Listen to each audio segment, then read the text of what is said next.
Good morning, ladies and gentlemen. Good morning, good afternoon, actually, for me here. It is 12:22, June 3rd, 2024. My name is Tom, otherwise known as Striking, here in the digital media world. So glad to be hosting another episode of DYOR Live here on the DYOR Media Network. Got a lot of good stuff for you today, as usual. And, of course, as usual, got my co-host Pedro Garcia in the house. Pedro, what's happening? What's up, guys? How's everybody doing? It is a beautiful day in the neighborhood. Oh, snaps. We're about to break it down and boot that ball like it's playing on a playground. Pedro, why don't you tell everyone to do while I'm getting the social media out? Absolutely. Please hit that like, subscribe, and share button to your preferred social media platform. We know that we all have our preferred one, so send it out, whether it's Twitter, Facebook, Instagram, or all of the above. And/or ones that you thought you might even like. I know there's a new social media platform out there that is from the FOMO network. They just launched that this week. Or this weekend, so that's something we might be looking into getting airtime on as well. But go out there, please hit that like button, sub, and subscribe, and hit those heart buttons on the side. If you're listening to us on any of the other ones, like let's say obviously one that we always have issues with, and they have a hard time talking to us. LinkedIn's comments system. Yeah. If you guys can, if you want to communicate and talk with us over there, I think it's like a delay of like 10-15 minutes before we actually get it. So if you want to just come on over here to YouTube, our YouTube channel is DYOR Live, and if it doesn't pull up there, you can find it at DYOR Media Network. All right, guys, in a nutshell, take it over. Tried to just do my lower third there, and it came out green. There you go. It looks good, dude. Look good. Yeah, mine disappeared and yours disappeared, so I re-added mine and it came up green. Anyway, like I said, ladies and gentlemen, welcome to DYOR Live. Welcome to a new week of shows. Pedro and I will be here most of the week. I don't have any travel plans scheduled or anything like that, so I'll be here bringing to you the good stuff all week. So thanks for joining us, that small group of people that has joined us here today on YouTube. But thanks to those of you already watching on YouTube, LinkedIn, Twitter, Twitch, and Kick. We're all over the place today. So it may not look like we've got this huge group here on YouTube, but you're all distributed everywhere. However, I encourage you, if you're watching us on LinkedIn, come on over to YouTube. And also, if you're watching us on YouTube, but you need to multitask on your device, remember that we're on Twitch, and you can go over to the Twitch app and listen to us and put us in the background while you pretend to actually work. Pedro, there's a lot going on the past week that's leading to some interesting speculation this week. Absolutely, man. I mean, I watched that whole GameStop thing happen a long time ago. I watched the movie that just happened. We talked about it the other day. Roaring Kitty made a tweet to come back, and let's see what we have. Is my screen here that's on? I can't even tell. Of course. Gotta get the right screen here. This one. Roaring Kitty.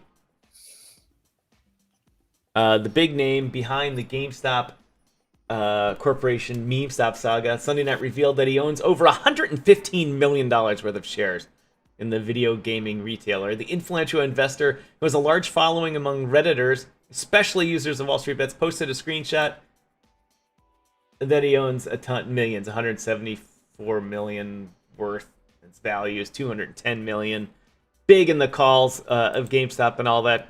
And I just thought, before we hit the BTC rundown, we would just talk a little bit about this craziness called GameStop. We talk about crypto tokens with no utility. We talk about and utilities becoming less and less important now, amazingly. And the GameStop just announced new numbers that they suck. Their stock is terrible. Their company is terrible. They're losing money. And the only way they're basically staying afloat is when people pump their stock. They sell it, and then when it goes low, they buy it back, and they're making the difference on the VIG and funding their operations. Which, if you can do that, then that's a great business model. It's the infinite money loop. But anyway, it's craziness, and this guy Roaring Kitty is killing it again, and that's why I had him in the thumbnail for today's show. Where is the? I'm trying a different setup today to make it everything more reliable here. And by the way, we have a new listener, Alt Notify. What's up, buddy? It's good to see you. Alt Notify's been here before. Oh, you've been here? Forgive me, man. Forgive me. He's been here before. Alt Notify, big up a crypto man. Medium. I think Alt Notify is on the gummies or the vodka. They're either way, it's good. Right. Big up Crypto Mandem. Mayhem? Crypto Mayhem? Welcome anyway. Thanks to everyone for joining us today. Really appreciate it. It's a slow day today, Monday. Just spent some time listening to Zach Humphreys talk about a bunch of things on his spaces. Was a good space. Yeah, encourage you to all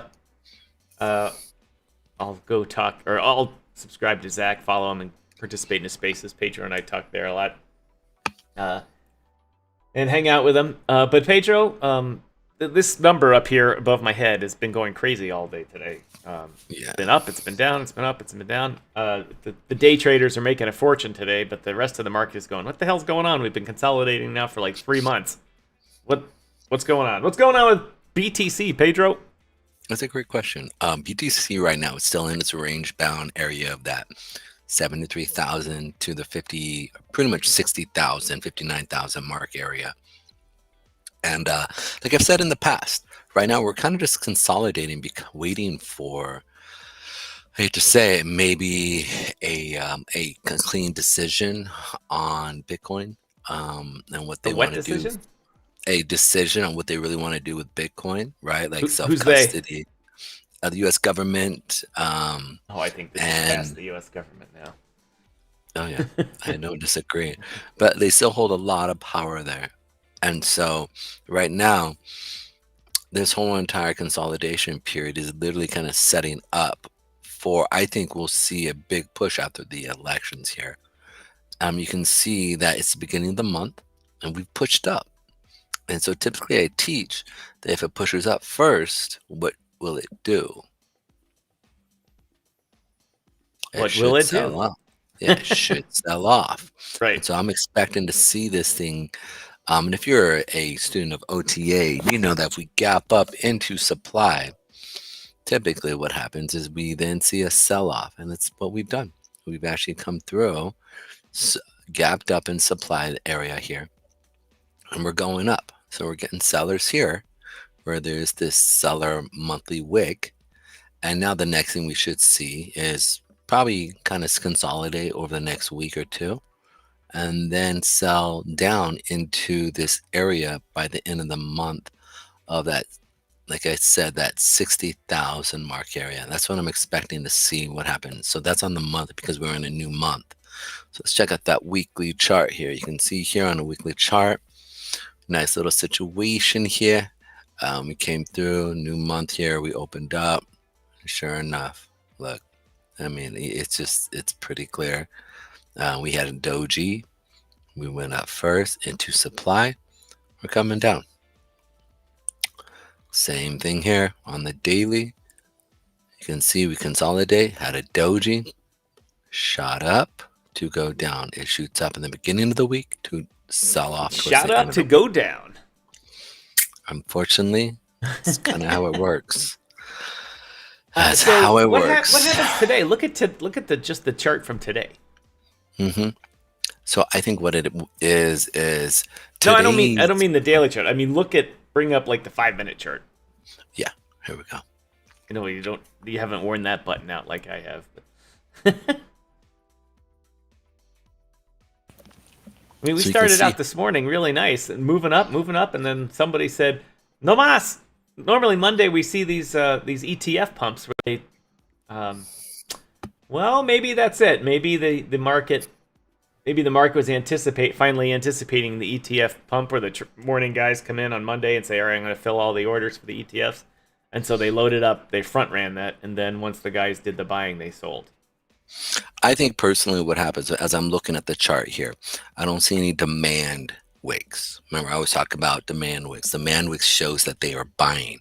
As you can see here, as we're pushing up, all I see is supply wick. No demand wick, no bottom wick. Okay, as we're moving up, you can see it's easier to cut through. Okay, this whole entire period, I think there's this one right here. Boom, but every time we go up, you can see we sell off. They're pushing it up to drop it. Look right here. Push it up, put your sell wick in, sell. See right here, this morning from 4 o'clock, you can see here we put a demand wick, which shows that they want to push it up. But as we're moving up, we don't see any demand wick. Okay, all we do is see seller wicks. Oops, sorry. It's okay. So you see right here, guys, is this seller wick, sell off, push up, right? Now we're seeing a drop. So I'm expecting to see it come back down, in all honesty, at least down to here. So I think what they'll do is consolidate right here for a couple days, maybe even a week, right? And then push it down. So it's never a good sign for me when I see them push it up. I always like the beginning of the month, see a sell-off for a week or two, and then to see it push back up. So that's in a nutshell. Just so you know, that's really playing loud in my ears. Man, I don't know how that... I just don't understand. It's okay. All right, so it's always look, always shouldn't be going to you at locked. all. Let's see, which one's paid? Oh. Have a blessed day. That should have just turned it off in your ear, did it? Yeah, you're good. What's up, Shane? How you doing? It's good to see you, bud. What's up, Mike? It's good to see you. Oh, Canada. So there it is. I'm gonna be driving and listening, so I won't be talking much. No worries, brother. Whiz up. What's up, brother? I hope you're doing well. Say hello from the Wizard of Oz. What up, what up? I like it. I like it. Yeah, they have that new Wizard of Oz. I think Wiz coming out. Yeah, I forgot Mike's out Canada. Mm-hmm. It's coming. Oh yeah. But like ultimately, when I'm looking at this market, I don't, I'm not really seeing anything major here right now, except just the market's going up here, and then we're gonna see a nice consolidation. And probably come back down. Like I said, I feel until we have a clear, concise view on what's happening with the elections and, Trump statement in relationship to, he will give right to self-custody. And that in itself, we all know, is the primary thought and attitude of every crypto person, regardless of political views. Right? So where do you see that? It's my opinion that Bitcoin has been consolidating for these past, been trading in that 67 to 70 range, right in there, and that it's just loading up and they're winding the rubber band up, getting on the paper airplane, getting ready to and launch it, and that we're heading into the 80s here fairly soon. That's my from my fundamental heart here. Does the chart support any of that? Kind of. I mean, I could build a case for that. The only, if you look and this is the daily chart here, you can see that as we've seen a sell-off, right? That there are demand wicks here, as we were pushing up, but I keep seeing more seller wicks than demand wicks, right? Like this area was March. Was the drop. We talked about this dropping here, right? I said expect some stuff coming out with Israel or some major news, and we've talked about a couple things, right? Right now, I don't really see a push for either way. I mean, we see a consolidation of, look, you have seller wicks, you have buyer wicks. You have a lot of both here, So to me, you're right. It looks like they are positioning it, but not in a major direction though. That's the problem. Like I can't sit there and see. Yes, we're above the moving averages. We are above higher time frame and in the right crosses, but I want to see a trend at least come in. Like I can sit there and say on the monthly trend, right? You can see we're going sideways. If we came down to the 8 and we bounced off, and we talked about this. I said expected to come down to this area, right? Where the monthly 8 and in between the 59, 60 area, and then to push up, right? Into the ups or into the ups, excuse me, into the upper region of the sideways pattern here. But ultimately, as I'm looking at this, like we should have seen an updated day. First real day trading, like Right. we should have seen a sell-off coming down here to that 8 to see potentially, or if it could come down here and push back up. I don't see that. It's not what happened. Here, zoom out back to that where you had it all the way back to March or even January. On that monthly chart, right here. Yeah. I don't know. Before it was easier to see the flag that was forming here. Oh, we could right here. We can still do that. What is that? Oh wait, which chart is that? This is the monthly. Oh no, not the monthly chart, just the daily chart. Okay. Why is that so different? There we go. Now move it over a little this way so I can see it. Yeah. This is what I'm thinking here. Oh, it's capturing my mouse here. Actually, let me move this over again. That's actually. Oh, there you are. And I'm thinking here, it's just. Well, the only problem is you can't negate that lower low there. I mean, you drew right through that as if it doesn't count. It's like saying it's hand drawn on my using a mouse on screen. Right. So I mean, and I think that's really important to point out is it put a lower low in, right, with volume. And so we've been pushing up, but we're seeing it's pushing up with a lack of volume, right? Like this right here, a good example of lack of volume. And so for me, as I'm looking at it, I'm like, yeah, this baby is, come on, go away. I mean, you can see right here that right there is not a good sign. Like one of the biggest volume days at its peak was the sell-off of this day right here on, March 5th, right? Boom. Then the rest of the sellers pushed everything. Now we've been dropping. So the fact that we got below here, okay, on low or on decent volume, you can see here all the biggest days of the sell-off, okay, or all the biggest days of volume were sell-off days. And we're not seeing major volume coming in. Again, I hate to say this. I mean, and it might push up, but to me, I see a lower low coming in. You know what I'm saying?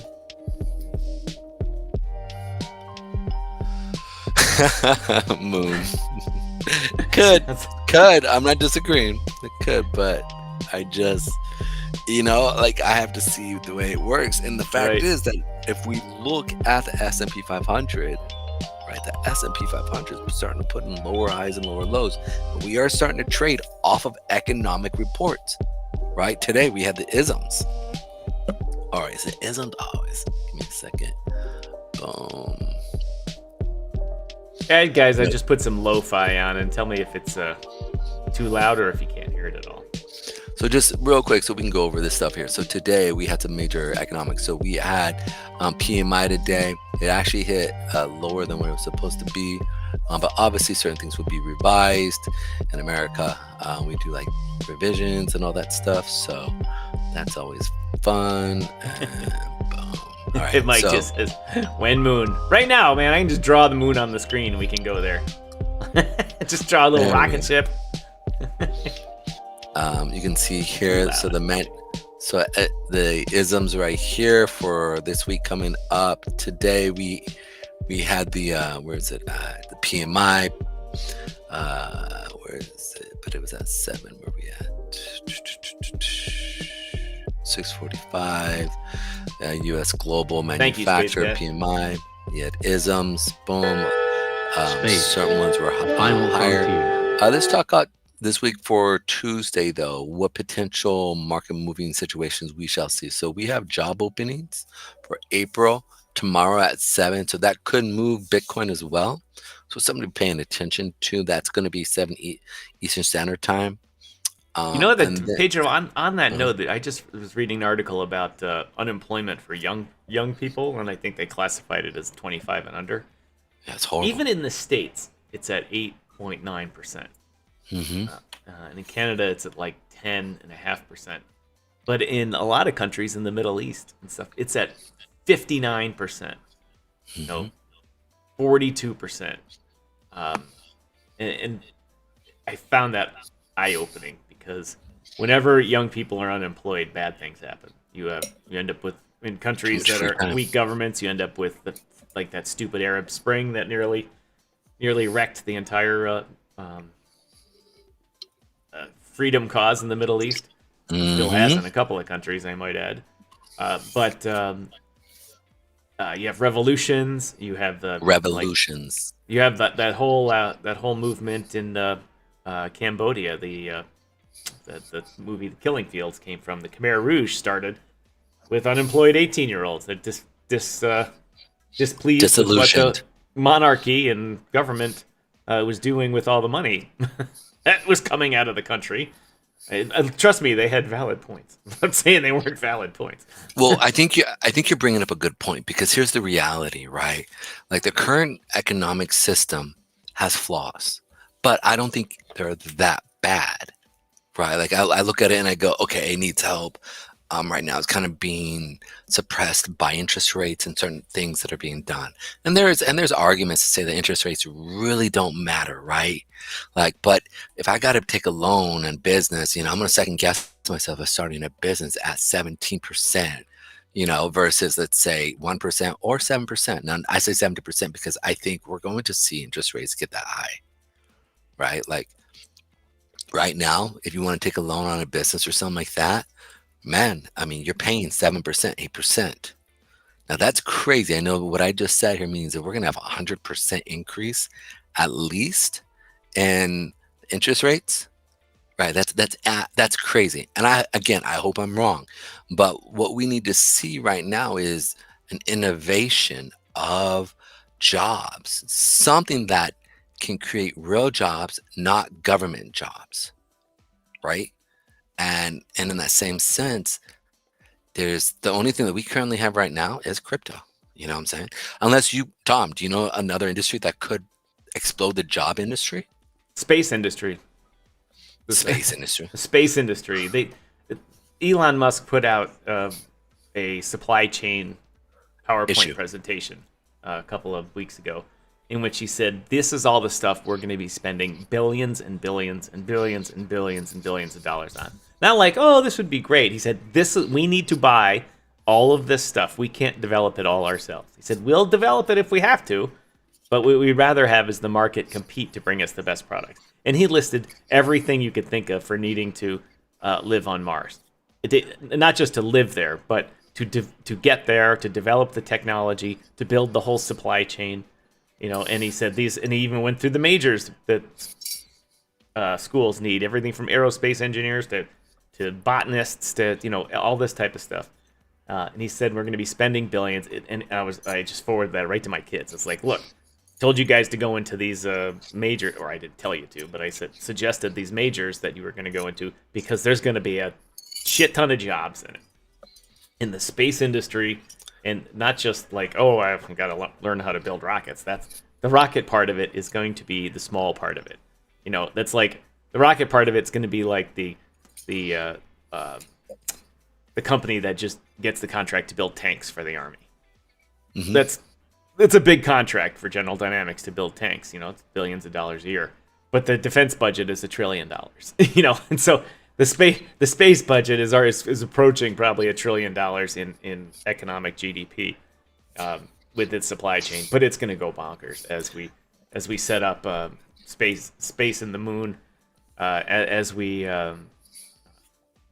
go to Mars and this type of stuff. But more importantly, NASA has a satellite streaming towards an asteroid right now that they colloquially call the $10 quadrillion asteroid, because via spectrography and shooting lasers at it or whatever, they can tell that there's so much gold and other ore in it that's valuable. Obviously, if you dumped it all on the market with prices go to zero. But it's just telling you, just trying to quantify how much minerals are in this. The space mining business. So it's going to be like EVE Online, the space game EVE Online, where you start out as a miner. Yep. And it's going to be massive. It's just going to be massive. The space mining business, and in order to space mine, we're going to need an outpost on the moon. We're going to need an outpost on Mars. Or on those two big rocks in between, Eros and Ceph, whatever the other one is. They were in the movie Expanse, and it was awesome.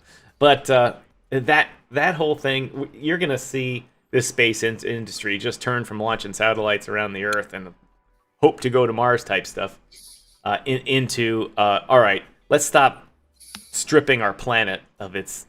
of the beautifulness of it when we got these fucking free rocks floating around upstairs, and just grab them and mine them, and don't send back all the crap to the Earth. Send the crap into a terminal orbit into the sun, and only send the minerals that we need back to the Earth. That's going to be massive. It's going to be massive, and it'll probably be at the end of my lifetime that we start doing that. Dude, unfortunately. Well, here's the thing, though. That idea of creating jobs, right? I agree with that 100%. Going into the space stuff, great. But if these 20-year-olds right now don't have jobs, and it's 8% here, 8% is a lot. That's a lot. We're talking, what is that? Potentially maybe 2 million? Yeah, it's a lot of kids coming out of school, either high school or college, without a job. Yeah, that's a big deal. We may not even get there because they get to say, screw the system. Y'all are lying. And I've heard enough kids now online sitting there saying there's such thing as a flat earth theory and it's real. And I'm like, bro, come on. They're just trying to farm clickbait. That's all they're trying to do. Regardless, I still sit there and go, that's crazy, right? That's actually even a theory. But the reality is this, is that they don't have a job and they want business and they want to be able to provide for their girlfriend who they want to make their wife. They want to buy a house so they can get out of their parents' house. BidFi CMO, look who it is. I want to welcome BidFi CMO, finding us on Kick. Thanks, man. I told a bunch of you listeners the other day we were entertaining an offer from BidFi Exchange to be an affiliate partner with them, and it's going along nicely. Thank you for putting up with us, Mr. BidFi CMO. I appreciate it. Appreciate being the lone Kick viewer. we don't get really views on Kick. We farm them over to bring them over to YouTube. Slow day today, but a good show going. Thanks for joining us. I really appreciate it. If you want to come over, join us on YouTube, just go over and search DYOR Media, and you'll find us. But thanks for joining us, ladies and gentlemen, and thanks to Troublesome Creek. Troublesome Creek says, look at the monthly or the 3 month or 6 month Bitcoin even on the daily has turned Hey, Troublesome Creek, I think you're a few minutes behind in the stream. Retesting resistance at 69,000 again. Will it break and hold? I think we're just going to go sideways here until there is real news on what's going to happen with Bitcoin. I don't think, and the reason why I say this is because self-custody is really the push of our era today, right? That's going to be the real situation where people are going to want their money and be able to live free.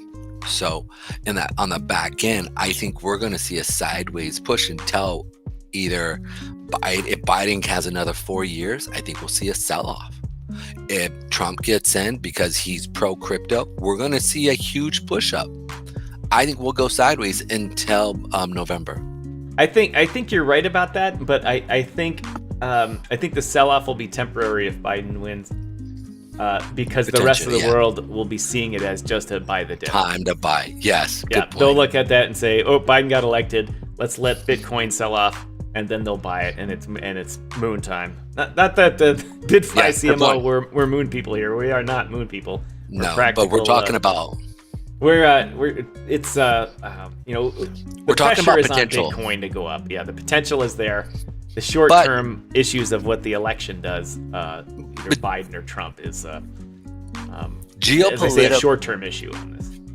Here's the thing: from a geopolitical standpoint, sorry, I didn't mean to interrupt you, but from a geopolitical setting, we need to sit there because that's really what is controlling the market. There's an old saying, or not old saying, but in the last presidency, whereas like my tweets are your TAs no match for my tweets, right? So like the reality is this is from a fundamental level, people buy or sell stocks, ETFs, major bonds on literally geopolitical situations, which they can sit there and say. Absolutely. Yeah, the hottest meme coin market right now is political figures.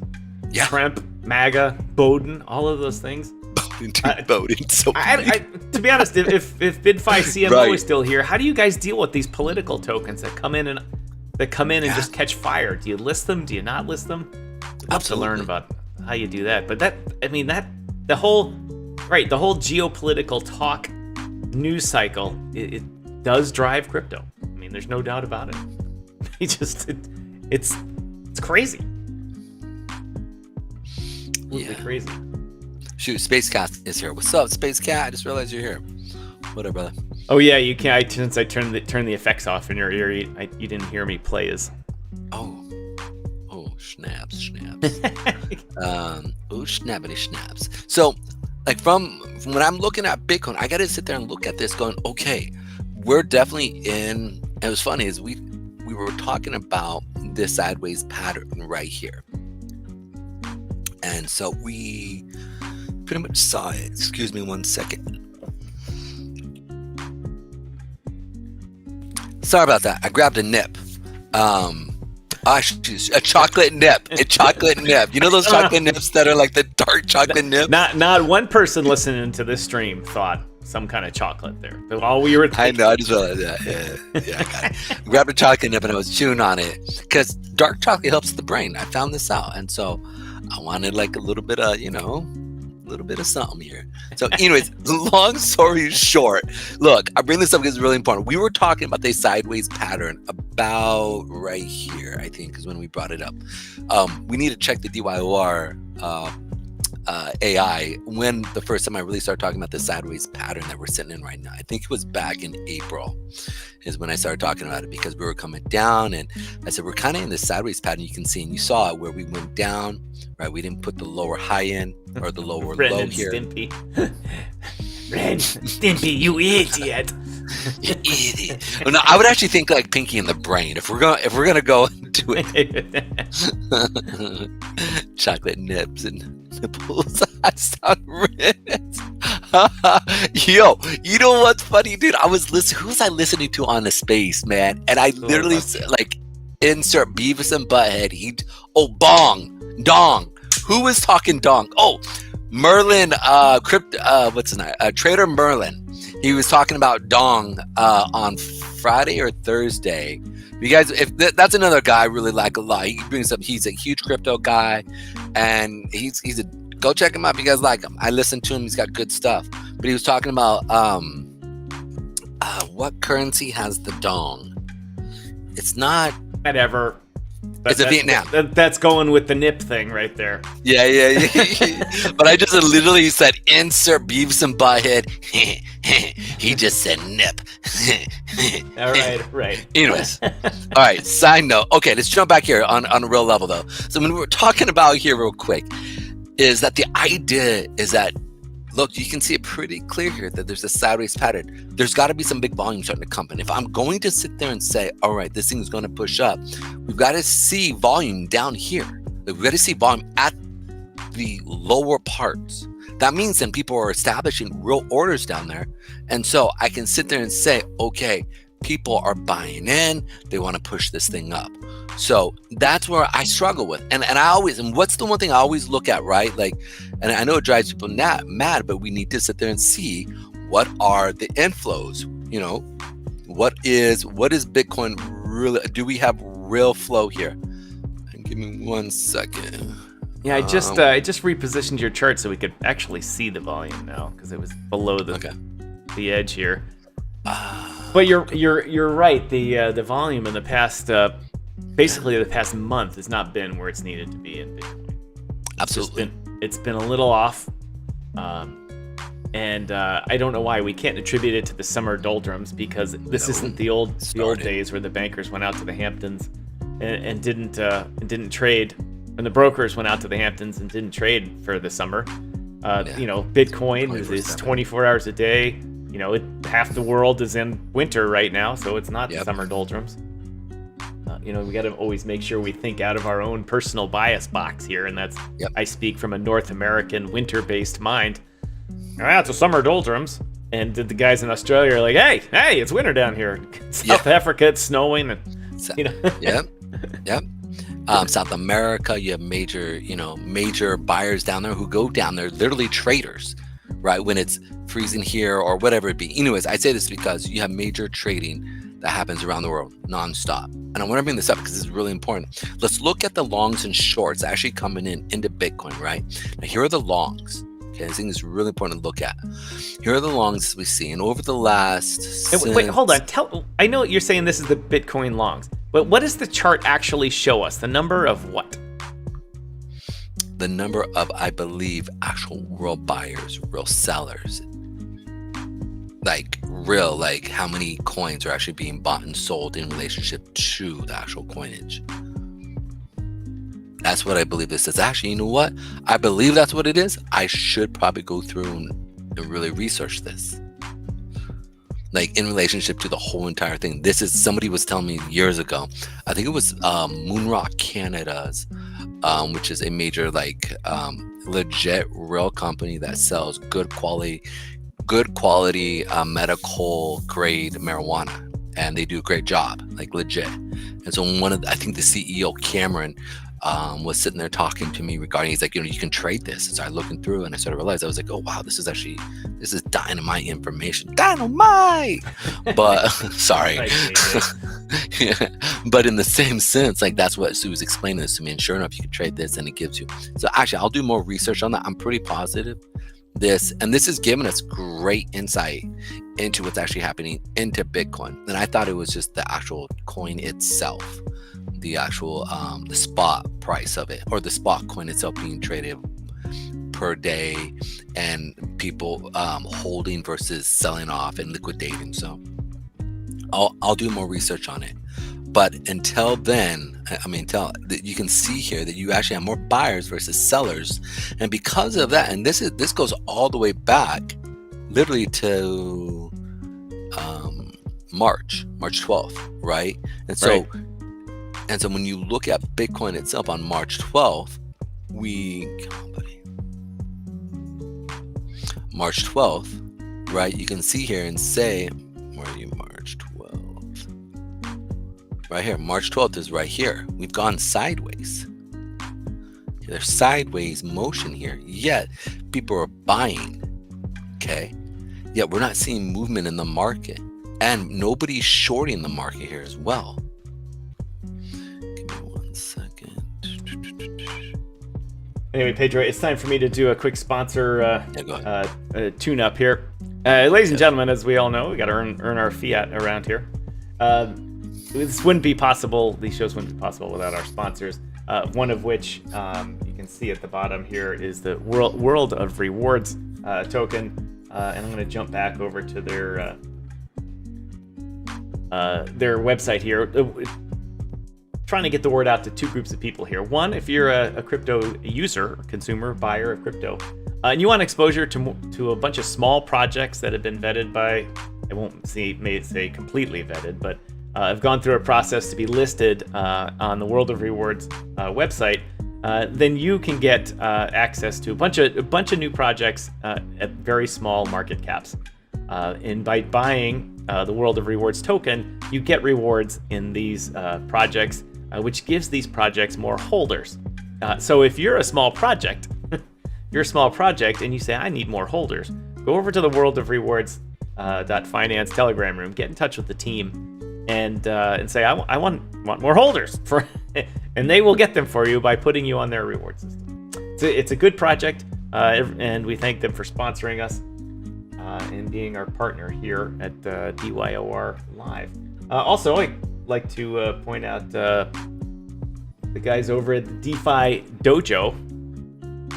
Oh, look at that. The doors are opening for us where crypto mastery meets community valor.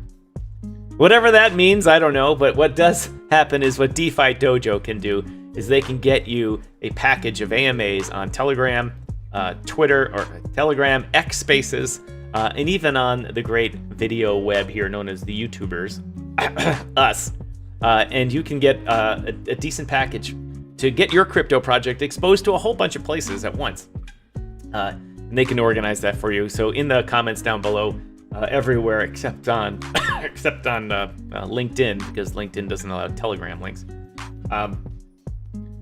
Get in touch with JBee over at the DeFi Dojo. Her info is down below to get in touch with her if you want to get your project a whole package of AMAs. And these aren't like the $30,000 Caesar's Call craziness. This is a bunch of good quality rooms that have good crypto degens in it that want to buy new projects. So we wouldn't be able to do these shows without that. And also, if I can find it here, I think I've got, in that process, you can see here the Assure DeFi logo here. Assure DeFi does the KYCs for crypto projects and really any type of project. But if you go with the DeFi Dojo group in ordering that up, you'll get a big discount on the whole process. So if you're token owner, go see the DeFi Dojo and get your KYC and get your word out to everybody else for putting up with that. And thanks to the BidFi CMO, it's likely that I hit the wrong button there. Once again, my name is Tom. This one. We're in talks to bring them on as a sponsor here and run a little trading competitions here. If you open an account with BidFi, probably we'll have that ironed out in the next couple of days or so, and give the viewers of DYOR Live a chance to earn some bucks and some bonus dollars for opening an account with BidFi. But don't do that yet. You need the link. You need the link. Space Cat says a DeFi Dojo is #1. A numero uno. So let's move into a little bit of the news here that I've had been warehousing here. This one I thought, you guys hear me talk about privacy a lot here. Let's bring up the thing here. And Pedro, you mentioned this last week. I don't need to know about your privacy, buddy. Okay, let's just no. Hey, I pee with the door open, so. Last week, Pedro brought this up. Let's see if I make this bigger here. About PayPal launching. They've had their internal stablecoin. They haven't really got to any public chains yet, but they brought it to Solana, and it turns out that they have this little bit of blurb here. I'll read it for you since it's too small. Allows merchants to keep transaction amounts confidential for their consumers while maintaining visibility for regulatory purposes. In other words, I'm not going to read you the rest of it, is that a bunch of us have complained about crypto and say, it's nice that we can see the blockchain improve things and all this type of stuff, but sometimes you want things to be a little bit more confidential, just like the regular banking system. Everyone knows, like if you use Visa, everyone from the merchant to Visa knows that you just spent $5, or I should say $25 at Starbucks. That's, and then they sell that data. Tom shops at Starbucks. But what they don't tell you is they don't know is how much is in Starbucks' account. Because if you do that on chain, then you can see the wallet it goes into and you can see where that all goes. What PayPal is doing is they're saying, yeah, we're going to have our stable coin on Solana, which you can use to pay in, but we're going to have some confidentiality. And basically it's going to go in and out through PayPal. And so it breaks the link between you and the vendor. And the vendor will be able to have a private wallet. I don't know the exact workings of that. We'll be able to have a wallet that everyone can't see. So that's good. It's a good thing. It's good to bring in And immediately everyone's like, oh my God, governments are going to freak out, blah, blah, blah. Well, governments can see all of your transactions if they need to anyway. They can subpoena the group and say, and that doesn't mean that someone writes it down and they send it via mail. That says, okay, here's our Kalia access or whatever it is, and they give them direct access to it, or they send a file off to them or whatever. Or unlike Spain, the government has direct access to everyone's accounts. They can see everything. It's really kind of weird. But anyway, it's a good thing bringing a little confidentiality in it, because this is a good first step. And something a little bit more private, people will start using. That's for sure. No doubt. I mean, I will. I've been talking about privacy forever. And the last thing you want to be able to do is take money from a bunch of people, but have all of your competitors know how much money you're taking in on a daily basis. Because then, if you're a retail shop on the corner, then you can see what your exact competitor's business is doing. Good thing, some businesses might not matter at all. How much Wish takes in on really crappy furniture that they resell. That's one thing, but it's good to start bringing confidentiality and get people used to not saying, oh, the blockchain's completely open and everyone can read everything. We want the immutability to be there, but we want the ability to have some privacy in it too. So not everything we spend on. So say someone wants to go to buy some liquor in a country that doesn't allow liquor sales, but there's a black market for it, and the guy takes crypto. And that wallet gets linked to you, and then the government knows you're buying liquor via crypto, and all of a sudden it's like, off with your hands here, things like that. So we want confidentiality. It's a good thing for everybody. I thought that was an interesting article. Thanks to Pedro for bringing that up last week. Also, in other news, we started here in the U.S. with the ETF craze. Note, we were not the first country by any means. Hong Kong was already doing it, and Canada had an ETF. Not as easy to use, but their ETF was out before the U.S.'s. Long before the U.S.'s, I might add. I was going to say, and now Australia is launching it. Australia's first Bitcoin ETF launches June 4th. Set to launch the first spot Bitcoin ETF, blah, blah, blah, marking significant milestone. So they're joining the club now, allowing Australia regulated brokers to buy Bitcoin via the ETF. That's can be only a good thing there for sure. Now, also, I want to just throw this out. You've heard about the ETF for Solana now, right? Like they're pushing that, and I don't even know if that's going to go through. Yeah, they got to get ETH through the system first here. Yeah. But I thought that was really interesting, because now you're starting to see a lot of stuff. I don't know if that's going to work though, because Solana is still a group that can turn with a switch. They can turn the blockchain off, and I don't think they'll rule if that's decentralized enough. If someone can, if all the validators across the world got together and had a consensus vote, said let's shut her down. That's one thing. That's a decentralized vote, but it still seems quite centralized in the Solana Foundation that they can just click and turn it off. So that's going to be a tough one. Other thing here, this an interesting thing. I thought many of you might. MasterCard launches basically, the ENS names, get your Ethereum name. MasterCard launches a crypto credential service for simplified cross-border transactions. And basically, what you do is you get a named address on the blockchain. And you can go money in and out of your MasterCard account. I thought that was pretty cool, because they're trying to simplify the payments thing. Although I gotta say, because they were talking about making errors and stuff like that, and having someone's name is less prone to errors. I gotta say, the errors don't happen because of typos in crypto, because the only person that ever types a crypto address is it. In fact, nobody types it. It's generated by the system, and then it's just cut and pasted. Cut and paste. Yeah, right. Nobody types a crypto 18 Literally. Or the 24 and 36 digit crypto addresses. Yeah. But if you have to type someone's name, it's very possible you could send it to Tom Herlihy instead of Tom Herlihy. Yeah, it's going to be really interesting to see how that works out, because I definitely see certain things happening within the organization of naming things. Because honestly, I actually enjoy having the name Pedro Garcia, because I know sooner or later someone's going to put my name on it and I'm going to receive some free money. Are you there? Free monies. Yeah. Quick question. Did you also look at Mount Gox? Are we going to talk about that over the? Yeah, let's talk about that. I was looking for the article about it, but I didn't bring it. I didn't see it. Yeah. Basically, Mount Gox. I don't know if I'm almost positive the majority of our viewers here know this. They got hacked. What was it, back in 2012 when Bitcoin was around 100?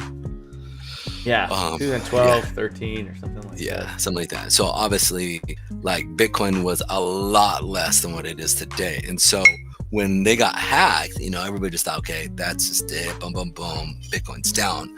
But now the fact is that Mt. Gox has transferred another, I think, what is it? A couple million Bitcoin, like, altogether. Like, and it ranges like a couple hundred, or was it like, a couple bill?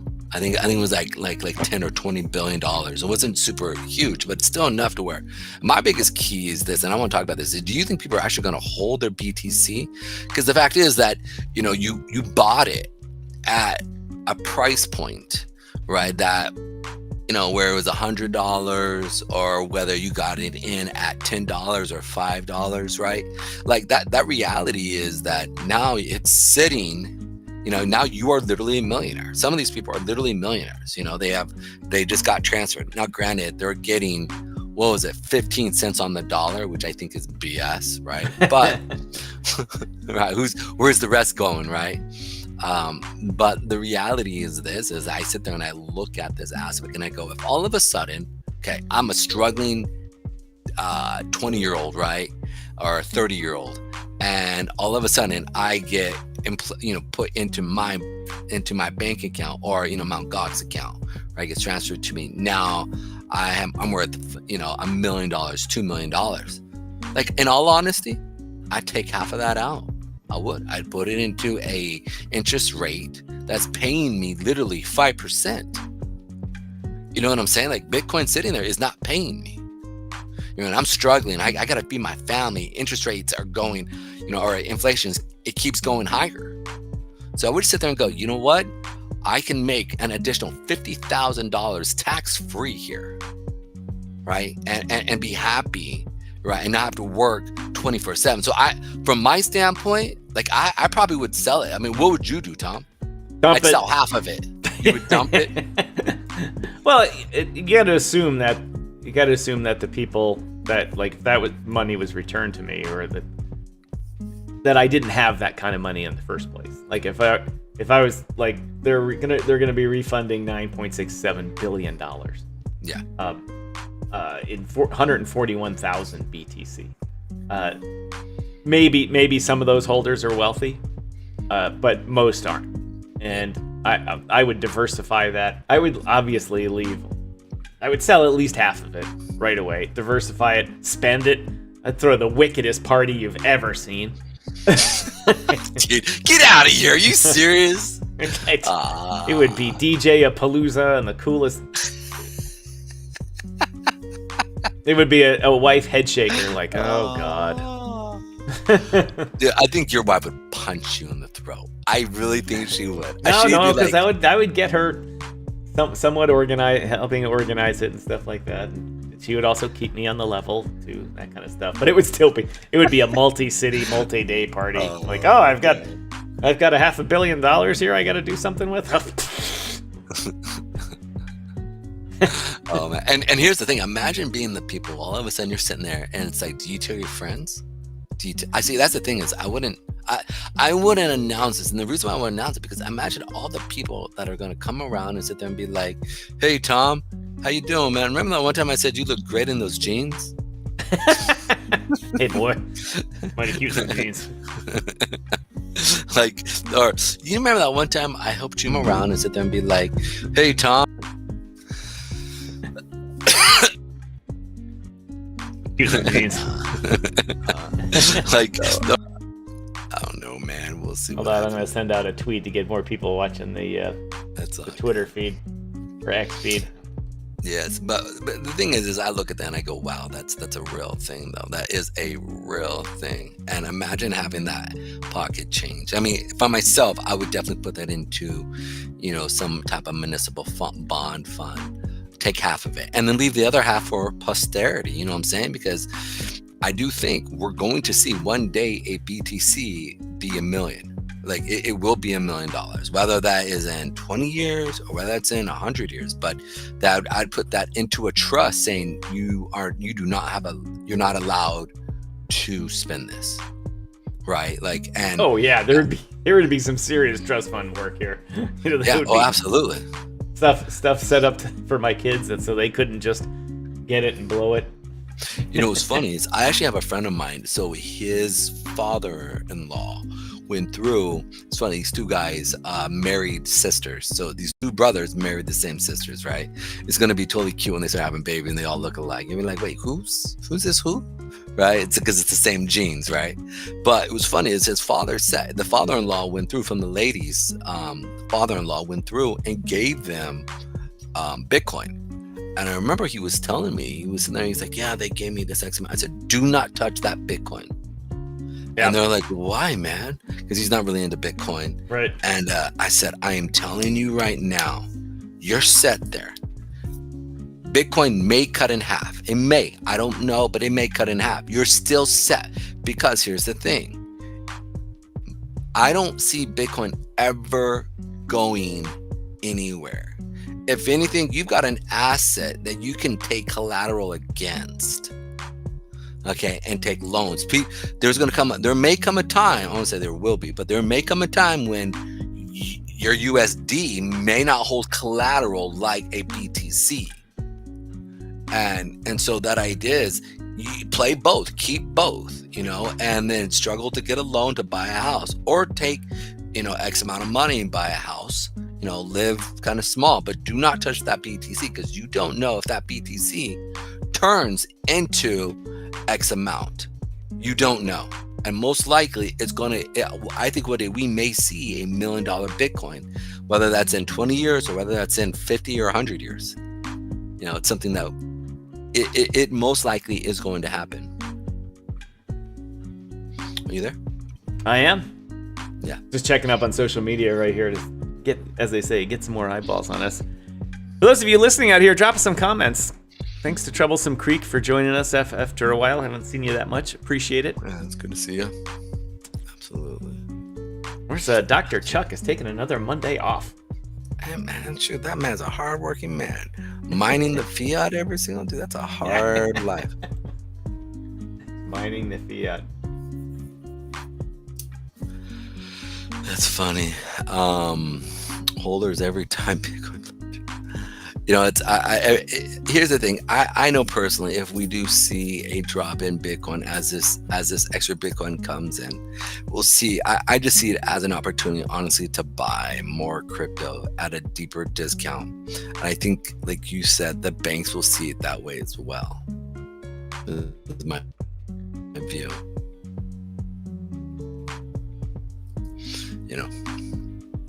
On a side note, I'll bring this up here real quick. Over the weekend, the ETH balance on exchange decreased to a 6-year low, signaling basically an increased investor confidence to hold long term, which I found really, really interesting. So it's one of those things that I actually picked that up over on Crypto News. It's the AVA connection that they have there on Telegram, but I just thought that was really interesting with what I saw over the weekend here. How you doing over there, Tom? Good. I was just sitting here thinking about. I got to thinking about the different platforms we stream on, and just why on Mondays do we see a lower viewer count? Do not understand that. Do not understand that at all. On a side note, it is the first day in prison for CZ.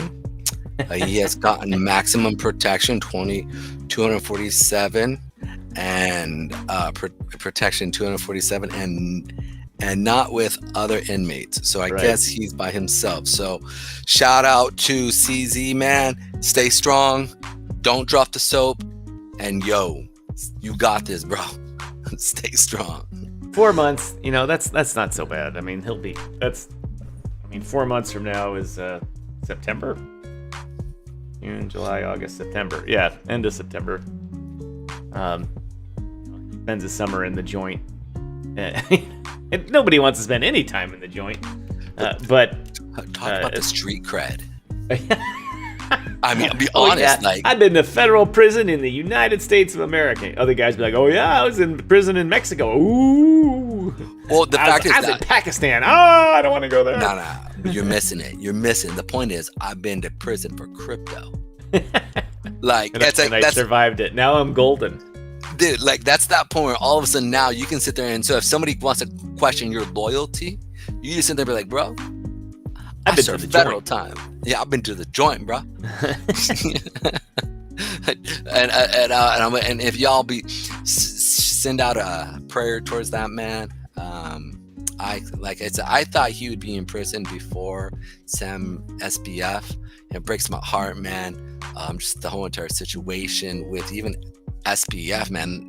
Like, his investors, literally after everything being sold, are walking away literally with 18% increase. So it's like his bets paid off. Things, even though he was running things silly, he did a decent job. Like, all these people were giving Tom Brady grief, but the man's walking away with a lot of money. So I mean, lots of cash. I mean, it's better, dude. If you look at it, I mean, I think he had it in there for 5 years, 6 years, or something like that, right? I mean, if you think about it, basically he put it in the market in a sense, and he basically got a municipal bond fund on return. 2%, 3% compounded, not bad. Over a period of 6 years, something like that. So that was pretty good. Good rate of return. Oh, let's see. What do I got up here? I was talking, and one of the one things. last one. Oh, good. Sorry. You tell me if this is I want to know if they had to correct it. Did you see this? You knew who this is? Warren Buffett? That is Warren Buffett. Look.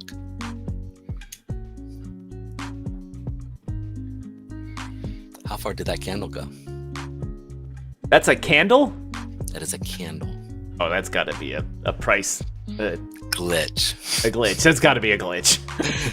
but imagine people in the morning going through a low of $185. Right, bro. You look, and it was a major glitch, but I guess that the NASDAQ. For those of you listening, we're looking at the Berkshire Hathaway chart, and they had some pricing glitch come through it, and it showed that the price went down from $60-some thousand or $600,000. Yeah, I was gonna say $627,000 all the way down to $185. Yeah. Oh, and then it went to a high of what? What's the high there? I can't see that. 741,000. So it's 742. Not even Warren Buffett could cause the price to move that much. Yeah, it was a little glitch, but I just thought it was interesting. Like, you're sitting there and you're working on the NASDAQ, you're the guy putting it in, and all of a sudden you mess up, and all of a sudden you think, oh, everything's all cool. And then your boss calls you up and go, what the like, it is just like, you're like, what? Pack your desk up. Shoot. Please leave the building immediately. That's exactly. Some poor intern, man, is sitting there going, man, I almost did it. I was Monday morning, and what? It's crying in his parents' house, 18, 21 years old, 22. It breaks your heart already just thinking about it, man. All right, let me switch the chart here. That was funny though. We'll just put the meme coins. All right, let's talk a minute about meme coins here. Earlier on Zach's show, Zach Humphrey's show, he mentioned something that I found to be amazing. And that is, in the top 100 tokens, there are 1, 2, 3, 4, 5, 6, 7, 8.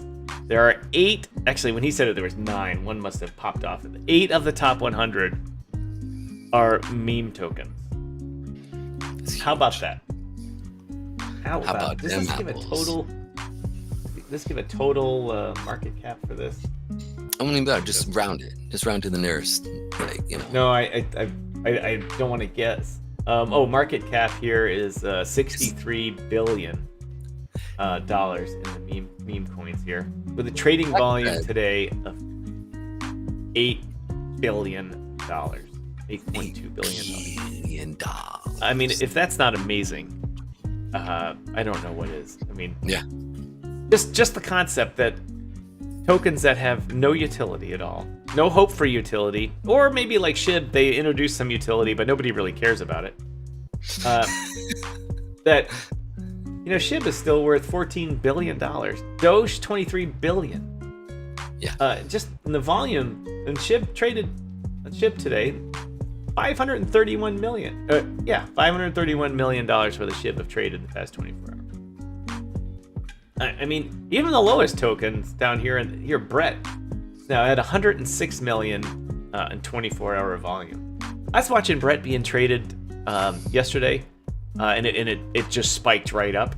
And as soon as it went up to like $1.30 or something like that, or not $1.30, 13 cents. It went up to $1.30. People would be freaking out. It went up to 13 cents and then immediately retraced down to 11 cents. But it went up, from 5 cents last week. 30%. And when the dip came, buy orders started coming in for $100,000, $200,000, $100,000, $200,000. It was amazing. I couldn't even believe the size of the orders. It was magical. That's what it was. It was magical. And they did barely even move the chart. I mean, barely even moved the chart. $100,000 buys. You think it would be a big candle? Nope. Not at all. Just a nice little one, couple little ones. The amount of money going into that when you think of the volume here, right over my head here, where's Brett? $104 million. I mean, just think at what, like, if all of a sudden the sentiment changes to that, and it turns into 80% buys, 20% sells. And that's, suddenly you're adding, $80 million to the liquidity pool. Price go up, my friends. It's just, when that kind of volume goes on, it's just crazy. Even here, look right below it, MAGA Trump. $16 million in volume. It's got a $652 million market cap. And that one is up. I think it's climbing back up after coming back. Let's see, that's just today. That's the past month. Yeah, look at this. A month ago, it was at $4. Now it's at $14. Got all the way up to almost get to $17.50. I think we even talked about that a little. We talked about like the pump, and then we're like, oh, it's dead. It's no longer there. Right. Yeah, and then look at it. It's just nuts, man. The political atmosphere that we're in is so crazy to sit there and say a meme coin that holds no real utility is, and honestly, what this reminds me of? Beanie Babies, man. Straight up. Here's one. Dolan Trump here is another one of the political ones. Yep. I bought this one right down here at the, bought it at, like, right at the beginning, right down there. It was like 8 cents or something. I can't even get it to the right spot on the chart. And went up to 24 and pulled this retracement down all the way back down to 11 cents. And I was like, oh God, I should have sold it. And then it went up to, it started coming back into the 20s, and I unloaded it. I was like, all right, I made 3x on it. I was like, I'm happy. And then it came way back down again, and I'm like, oh, that thing's finished. That's done. Nope. Yep. Another major infusion of money here, and then when he came out of it again, and I'm like, okay, now it's done. Nope. Now it's at $1.14. would have had a 10x on my hands, but nope. Couldn't hold it. Always leave a moon bag. No, it's one I didn't leave a moon bag in. Always from now on. But again, another political-based meme coin that's kicking butt. Let's look at let's see what the other part of the list is here. Let's see, where is Bowden should be in here somewhere. Oh no, you also look at Dog. DOG. It's in the top. Somebody was saying Yeah, that was. I saw that one on. I actually looked at it because I trade an ETF, right? It's like reverse Dow Jones, called the Dogs. And so when I saw it, I was like, is there an ETF? And I saw that pump in on Twitter. And then I sat there and I was like, are you serious? I started cracking when I looked at that, because it's like these things are just taking on a life of their own. Zach talked about a little bit. Did you hear him talking about the party he wants to throw when meme coins hit a $1 trillion market cap? Right now it's about 100 mil. I thought it was funny. Base Cat, thanks for joining us. Really have a good workout. Cheers. Yeah, so the market cap's at 63 billion, and he wants to have a party at $1 trillion. I got to ask him if this is the number he's talking about here on CoinMarketCap's list here. The guy, I cut it off on my screen, unfortunately, over there, but it's.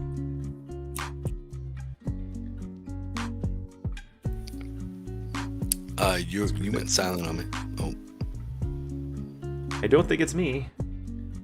Okay. Cool.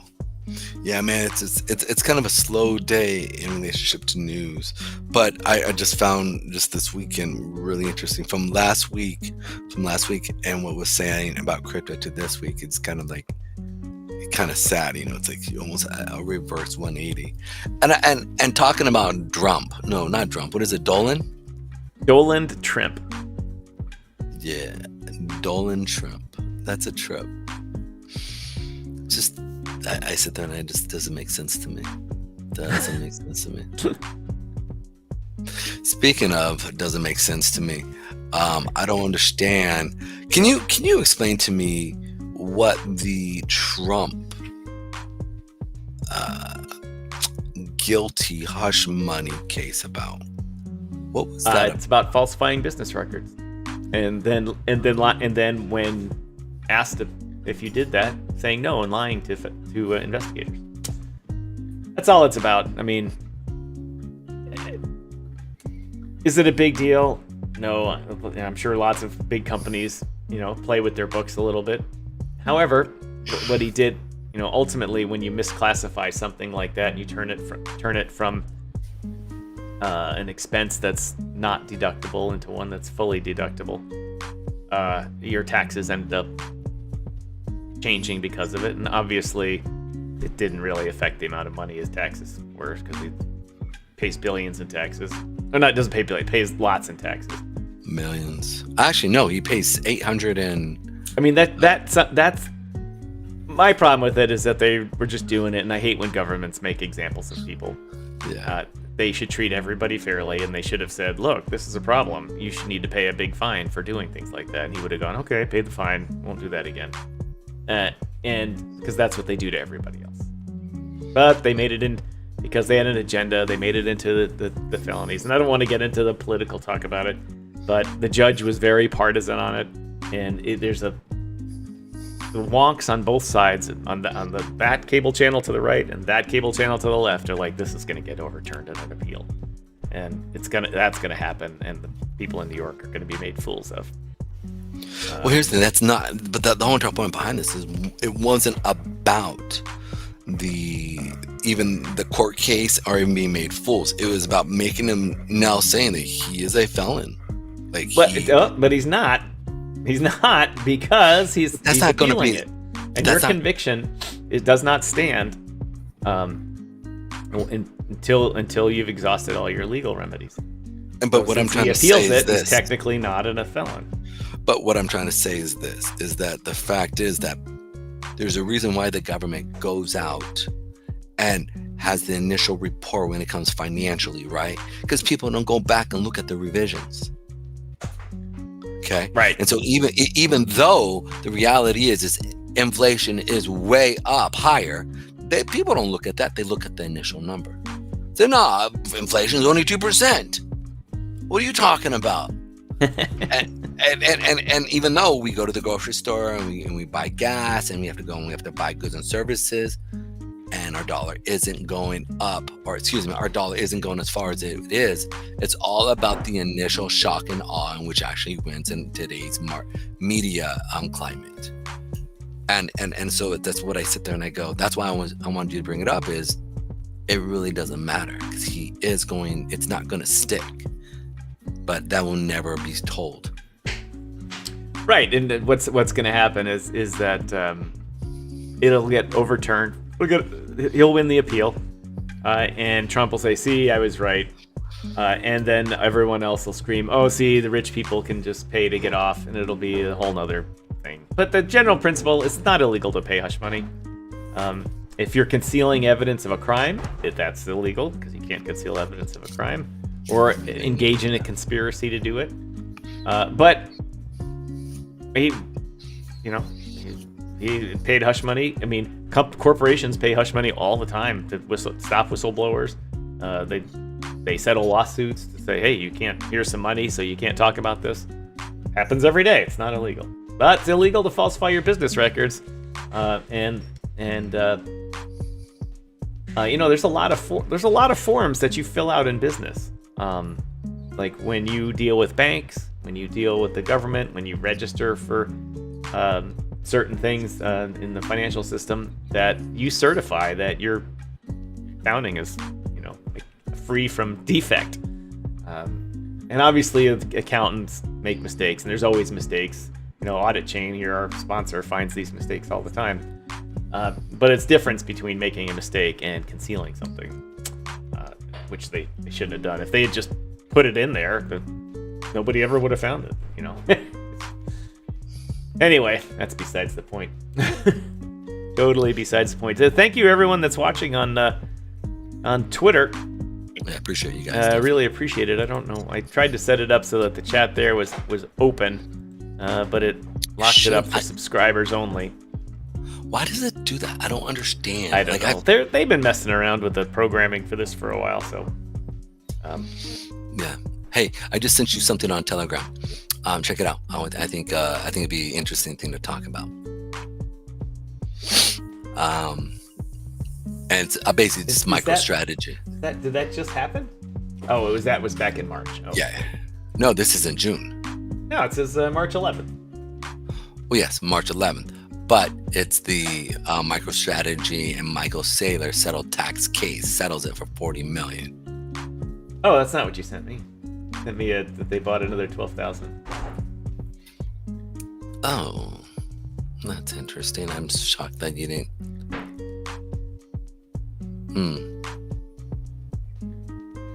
No, okay. So basically this has to do with the tax. That's weird that you only got. That is so weird, dude. How is that possible? Pedro and I was wanting me to talk about MicroStrategy and paying $40 million on tax on something, but he sent me a link. Something else about MicroStrategy. Yeah, that's really, really weird. Yeah, I just think it's interesting that they settle. And again, like I think as another political figure, good old Michael Saylor is another one I think that champions and really pushes hard when it comes to self-custody. I think it's one of those things that we need to sit there and really hold strong on and really rally behind. And over the weekend, I've been trying to rally the idea of a Bitcoin or self-custody, because the reality is, once we come together as a group and we really start to unify, and and granted, we may fight among, it's the old saying, right? Like, I can beat my brother up, but you can't, right? Like, we need to come together as a family, right? Like, I may talk trash behind your meme coin or whatever it be, right? But we're all trying to make money regardless of it, right? But as soon as you start to attack, us at large, we need to come together. And I think it's really smart for us to really kind of focus on that idea, simply that coming together and getting behind self-custody. That needs to be a major push. And I don't know. That's why I'm saying true freedom, or hashtag true freedom self-custody 2024. Preach. All right, Pedro, I got the article up here. Go ahead. MicroStrategy. This is another example of the infinite money machine. When you've got tons of money, it just comes to you for free. It does. You can make millions of dollars without doing anything. Even negative things will cause you to make lots of money. Here, MicroStrategy had to pay the municipality of Washington, D.C. $40 million, the District of Columbia, in back taxes because he claimed to be a resident of Florida. And it turns out D.C. proved that he did not technically meet the rules to be a resident of Florida. To be clear, you have to spend 6 months and 1 day in Florida to be a resident of Florida and not of another state. That's how it works. And there are certain rules about, like, if you're traveling, did you go on vacation? Does that count? There's all types of things, this type of stuff. But you really have to be cognizant of it for the first year you live there, because if you don't qualify for it, or if the government can prove that, let me rephrase it, if a higher tax jurisdiction can prove that you were not a resident of Florida, they're going to want their money. Turns out Washington, D.C. was right. And instead of suing each other for a long time, Michael Saylor had said, all right, how about I just give you a check for $40 million here? Washington, D.C. said, done. We'll take your money. Deal. We'll take your money. But this is the best part. So let's see. The news landed well with his company, investors. In pre-market trading, MicroStrategy shares are up 4.5%. And 4.5%, that's a couple of $1 billion for Michael Saylor. Or maybe a couple, whatever it is, it's hundreds of millions of dollars. So he paid 40 and he gained at minimum 100, 200, $300 million in net worth out of it. So that doesn't seem like such a bad deal, does it? No, it does not. The infinite money machine just keeps printing. MicroStrategy shares have been popular buy amongst Bitcoiners because of the company's dedication to amassing a huge corporate treasury of BTC. At the time of writing, MicroStrategy had amassed nearly $15 billion worth of Bitcoin. Billion dollars. It's good. Yeah, so I just think it's just really interesting to see what's actually happening in that aspect. And what to me was the government went away once he paid them.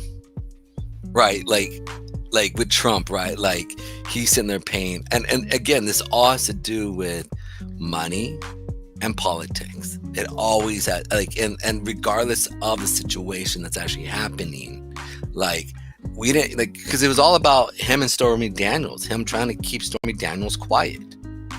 Literally him being with they didn't sit there and try to lambast his situation and his poor wife and the circumstances with her being pregnant and all that. What happened was they wanted to say he's a bad businessman and he's doing bad business practices. And they're trying to, because one thing about America is we learned, and we saw this with Clinton, right? I mean, the man was literally getting, BJs underneath the Oval Office table, right?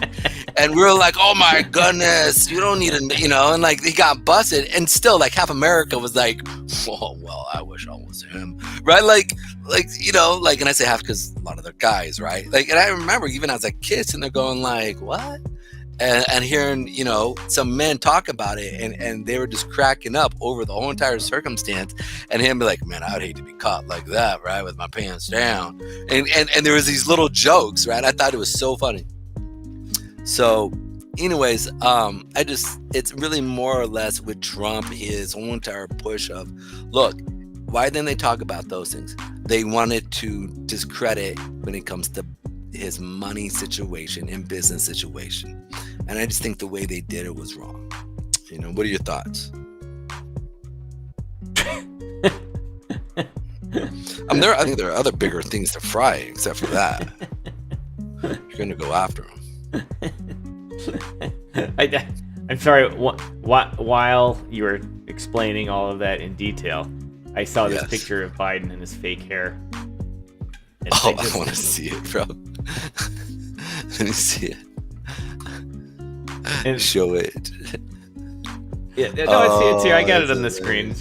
It just laughed because it made me just both him and Trump. He's got the fake hair going. Yeah. It's just, and this one clearly is a while ago. This one's, I mean, if you notice, a lot of news sites are starting to use stock images of Biden that are younger. Roll it up a little, because we can't really. There you go.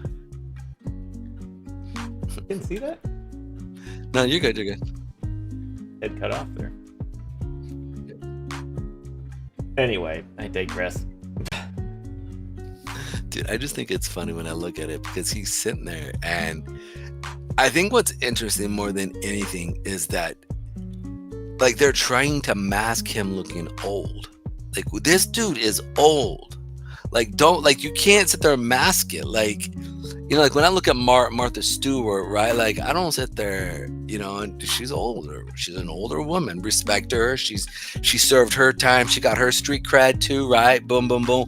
Her and what was it? The other one that went to prison. Oh, why am I forgetting her name, bro? Yes, troublesome. Just depends on what the meaning of is left over from the Clinton nest there. It's funny. So I don't know. The thing is, they're trying to mask him being old, and you can't. Like, it's like trying to sprinkle perfume on some malarkey right on the street. It still stings. All right, Pedro. I think that's all we got today. I want to thank the chief marketing officer of BidFi for stopping by today. I really appreciate it. Behind the scenes, they were communicating with me that they were coming by our show to see how if we got together as partners, that they could not only bring us their affiliate partnership, but also help get more eyeballs on our show. Awesome. Well, we actually, it was really, really rough today. We didn't really get a lot of views. Normally, but Mondays, like you said, is always a little shy. You know, Tuesday, we start talking about meme coins. Wednesday, the market's roaring, and we're sitting at, 50 to 100 people watching us. So Mondays are always a little shy on us. That's true. But we did get a couple people watching us over on Twitter today. Yeah, we did. You mean X? X, or you gotta say right. X, formerly known as Twitter. Right, but you Chumbolos watching us on Twitter, you're not commenting. Go over to click it one more time and comment on it, and join us in the great big comment sessions and that kind of stuff. First, you got to follow. Yeah. Actually, it looks like I have it. I really screwed that up.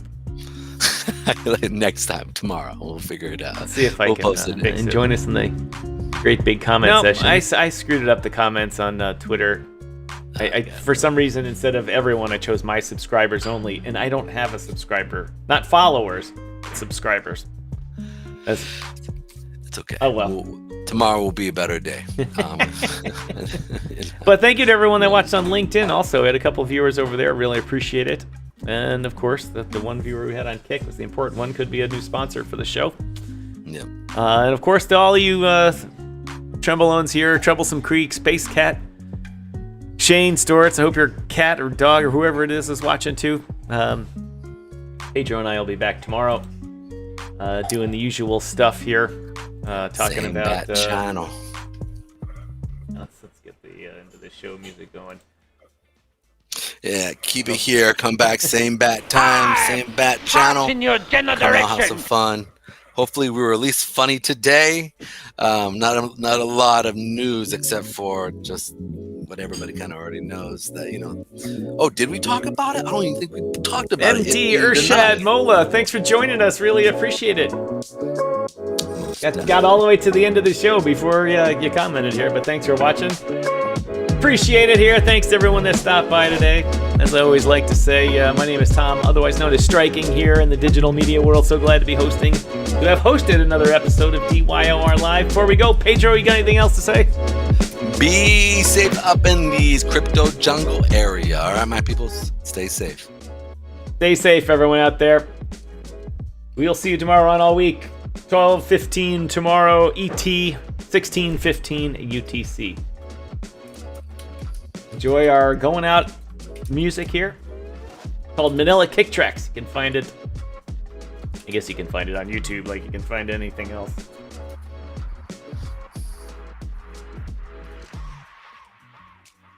Anyway, see you tomorrow.